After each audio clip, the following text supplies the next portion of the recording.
Bien, vamos con el último live de los modos de extinguir las obligaciones y vamos a continuar con la lógica ley apunte, Tora a la J.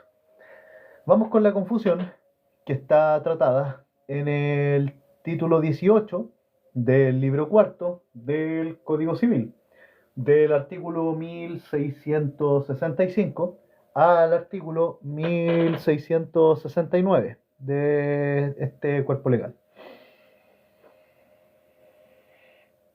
El artículo 1665 nos remite a un concepto que podemos extraer.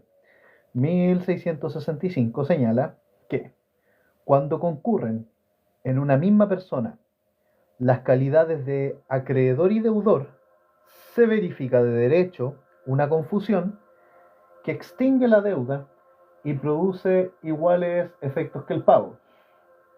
Cuando concurren en una misma persona, dice el 1665, las calidades de acreedor y deudor, se verifica de derecho una confusión que extingue la deuda y produce iguales efectos que el pago.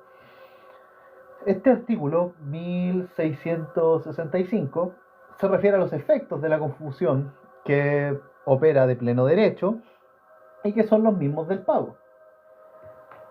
El artículo 1666, el 1666 señala que la confusión que extingue la obligación principal extingue también la fianza, pero la confusión que extingue la fianza no extingue la obligación principal.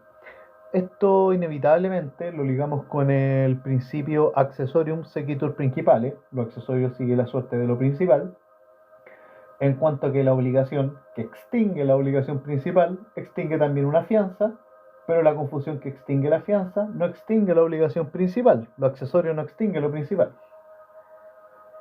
El 1667 señala que si el concurso de las dos calidades se verifica solo en una parte de la deuda, no hay lugar a la confusión, ni se extingue la deuda, sino solo en esa parte.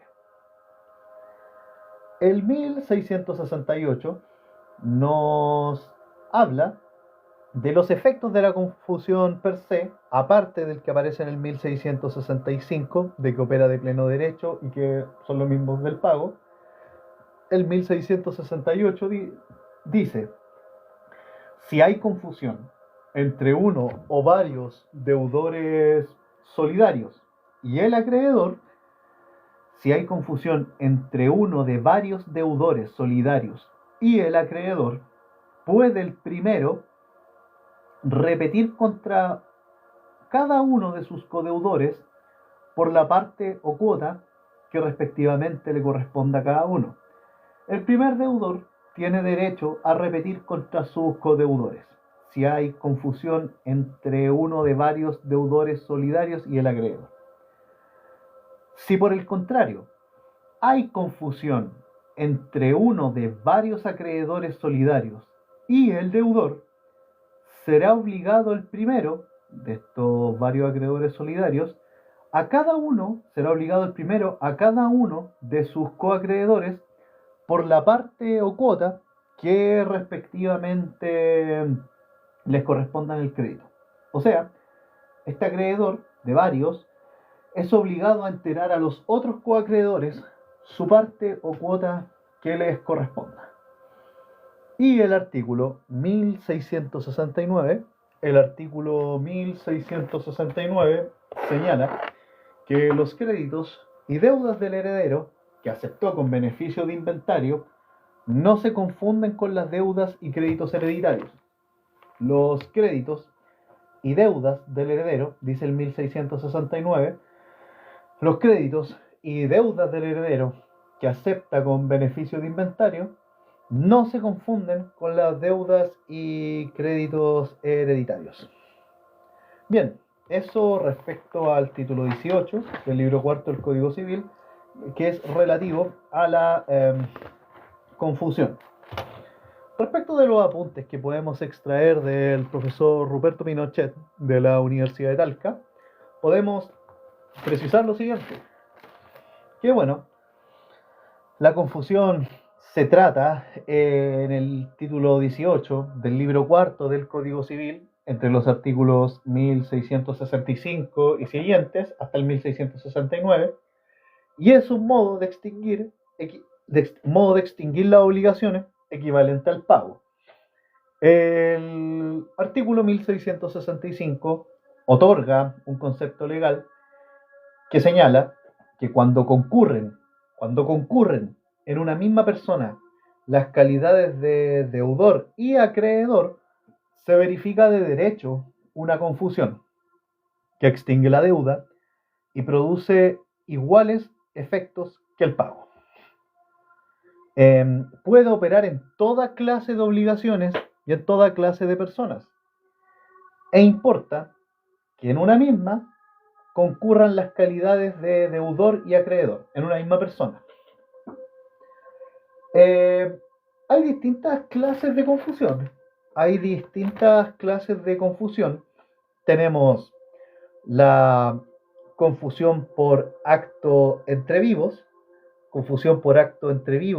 donde el deudor adquiere por cesión de créditos. Tenemos una confusión por causa de muerte, como puede ser que el deudor es heredero del acreedor o viceversa.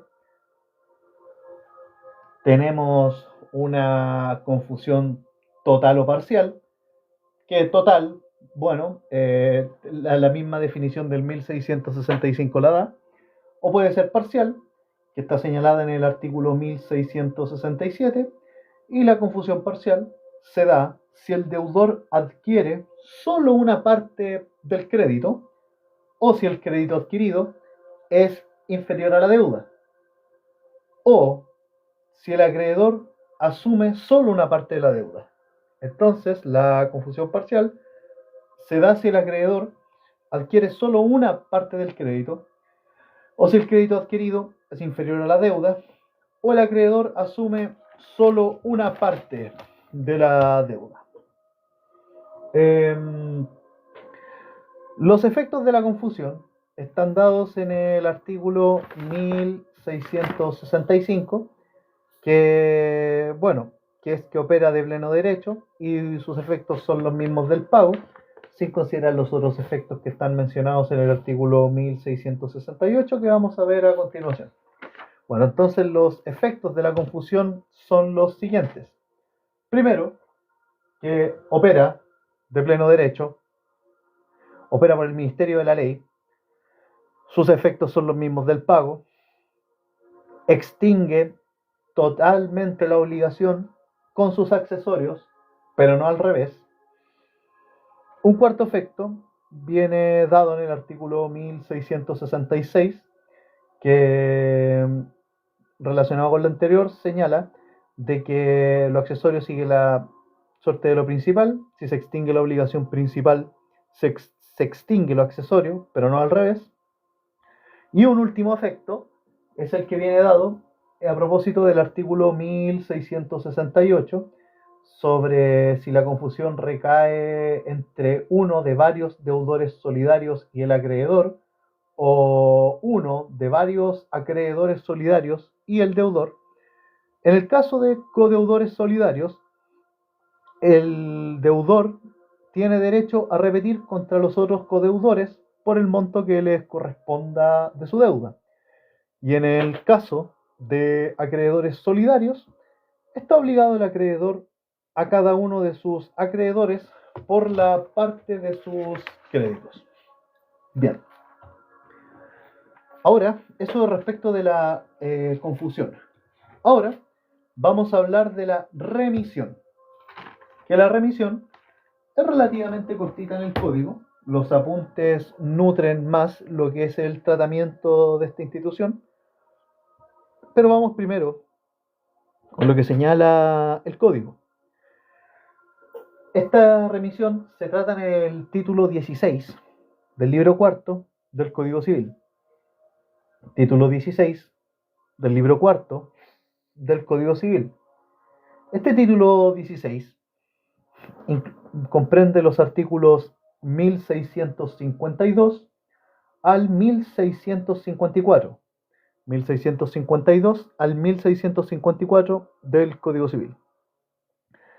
El 1652 señala que la remisión o condonación de una deuda no tiene valor, sino en cuanto el acreedor es hábil para disponer de la cosa que es objeto de ella. La remisión o condonación de una deuda no tiene ningún valor, sino en cuanto el acreedor es hábil para disponer de la cosa que es objeto de ella. 1652 señala que la remisión o condonación de una deuda no tiene valor, sino en cuanto el acreedor es hábil para disponer de la cosa que es objeto de ella. El 1653 y también el 1654 nos dan características de la remisión. El 1653 señala que la remisión que procede de mera liberalidad, está en todo sujeta a las reglas de la donación entre vivos y necesita de insinuación en los casos en que la donación entre vivos la necesita. La remisión, por tanto, que procede de mera liberalidad, o sea, porque sí, está en todo sujeta a la regla de la donación entre vivos y necesita de insinuación en los casos en que la donación entre vivos la necesita. El 1654 señala también otra característica y otros puntos necesarios sobre la remisión. Dice el 1654, hay remisión tácita cuando el acreedor entrega voluntariamente al deudor el título de la obligación, o lo destruye o cancela con ánimo de extinguir la deuda. Hay remisión tácita cuando el acreedor entrega voluntariamente al deudor el título de la obligación, o lo destruye o cancela con ánimo de extinguir la obligación. Hay remisión tácita entonces cuando el acreedor entrega voluntariamente al deudor el título de la obligación o lo destruye o cancela con ánimo de extinguir la deuda. El acreedor es admitido a probar que la entrega, destrucción o cancelación del título no fue voluntaria o no fue hecha con ánimo de remitir la deuda. El acreedor es admitido a probar que la entrega, destrucción o cancelación del título no fue voluntaria o no fue hecha con ánimo de remitir la deuda. Pero a falta de esta prueba, se entiende que hubo ánimo de condonación. La remisión de la prenda o de la hipoteca no basta para que se presuma la remisión de la deuda. La remisión de la prenda o hipoteca no basta para que se presuma la remisión de la deuda. Bueno, el artículo 1654 se habla de la remisión tácita y de la carga de la prueba para el acreedor. Hay remisión tácita entonces cuando el acreedor entrega voluntariamente al deudor el título de la obligación o lo destruye o cancela con ánimo de extinguir la deuda, y el acreedor es admitido a probar la entrega, destrucción o cancelación del título, y es admitido a probar que la entrega, destrucción o cancelación del título no fue hecha voluntariamente o no fue hecha con ánimo de remitir la deuda. Pero a falta de esta prueba, se entiende como ánimo de condonación. La remisión de la prenda de la hipoteca no basta para que se presuma la remisión de la deuda. Bien, esto respecto a lo que dice la ley. Ahora vamos a revisar lo que dicen los trabajos o la Lajot del profesor Pinochet. Que la remisión, bueno, está tratada en el título 16 del Código Civil, el libro cuarto. Es un modo de extinguir obligaciones. También se le llama la remisión condonación, es también llamada condonación, y está vinculada al artículo 12 del Código Civil. El artículo 12 que señala que son renunciables los derechos personales solo en cuanto miren el interés personal del renunciante y su renuncia no esté prohibida por la ley. Eh, se- Son renunciables los derechos, según el artículo 12, son renunciables los derechos personales, solo en cuanto miren el interés personal del renunciante y su renuncia no esté prohibida por la ley. Si podemos definir doctrinariamente la remisión, podemos decir que es la renuncia o perdón que efectúa el acreedor de su crédito con acuerdo del deudor. Es la renuncia o perdón que efectúa el acreedor de su crédito con acuerdo del deudor. Es la renuncia o perdón que efectúa el acreedor de su crédito. Es la renuncia o perdón que efectúa el acreedor de su crédito con acuerdo del deudor. La remisión también tiene clasificaciones. Podemos decir que son características también, pero podemos tratarlas como clasificación.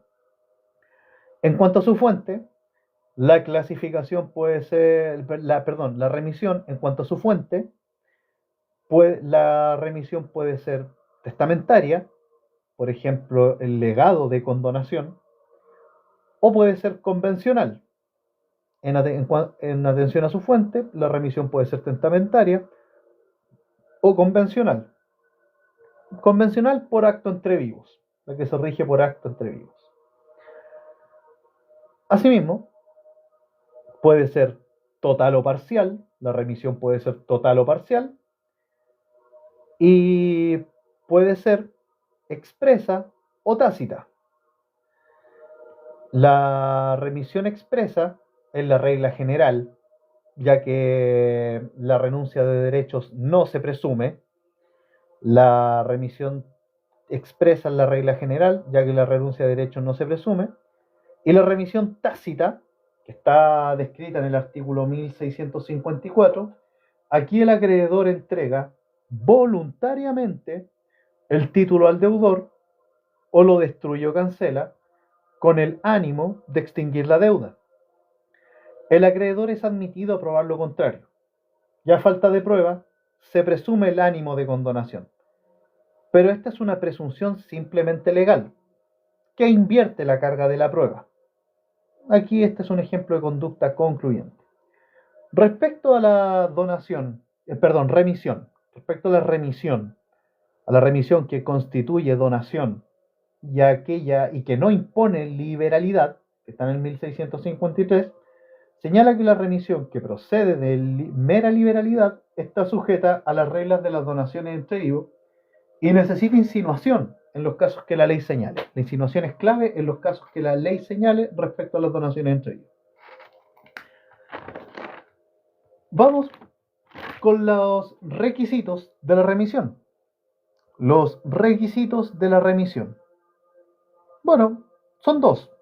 Clave. Requisitos de la remisión son dos. Primero, la capacidad de disposición del acreedor.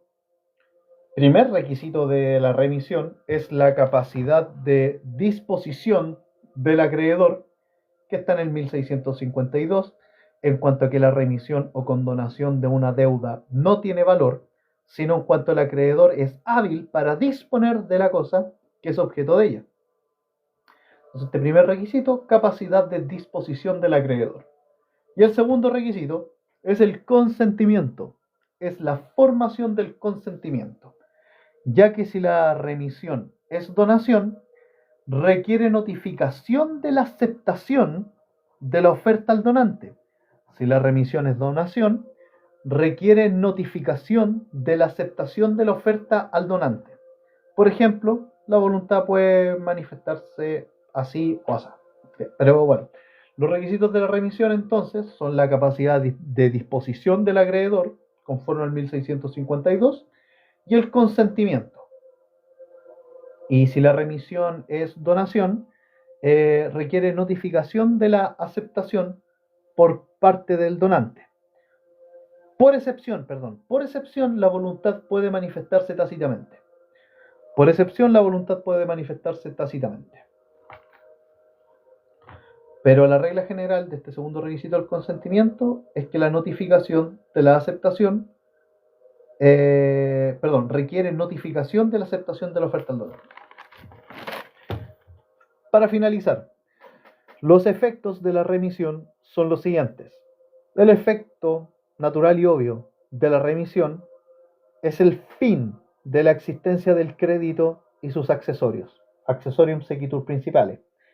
El efecto de la remisión entonces es el fin de la existencia del crédito y sus accesorios, pero la condonación de accesorios no importa la condonación del crédito principal. Y listo. Ya, bueno, el 1489, esto ya finalizamos con la remisión, pero cabe señalar un último aspecto, y es el de la condición resolutoria como modo de extinguir las obligaciones. Y aquí lo importante es entender el 1489, condición resolutoria tácita, que en los contratos bilaterales va envuelta la condición resolutoria de no haberse cumplido por uno de los contratantes lo pactado. Pero en tal caso podrá el otro contratante pedir a su árbitro o la resolución o el cumplimiento del contrato con indemnización de perjuicios. Aquí, en lo principal otro sí, pero la indemnización de perjuicios es subsidiaria en contratos bilaterales y en obligaciones de edad. Pero eso es aparte. Y eso, amigos míos, muchas gracias por quedarse hasta acá. Bendiciones.